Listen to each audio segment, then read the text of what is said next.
Good day and welcome to my daily devotional for Friday the 13th of November. Our reading comes from Hebrews chapter 3 and verses 5 and 6. And indeed, Moses was a faithful servant in all his house, that is God's house, as a servant for a testimony of all that was to be spoken. But Christ is the Son over the house, and we are his house, if we hold to our confidence and steadfastly boast in our hope. Leaders generally have a responsibility to build the house that they are leading. A father has the responsibility of leading and building up his family. Indeed, this is true of any parent, including single parents. As Moses stood before Pharaoh, he was God's faithful servant in all his dealings with the household of Israel.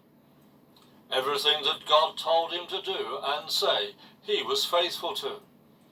In this, he was building up his credibility among the house of Israel. There was a time when Miriam and Aaron made complaints about Moses. The response of God was, "And the Lord said to them, 'Now listen to me.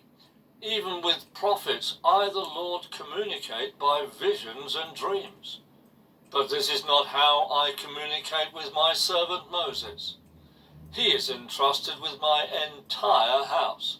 And that is from Numbers chapter 12 and verses 6 and 7.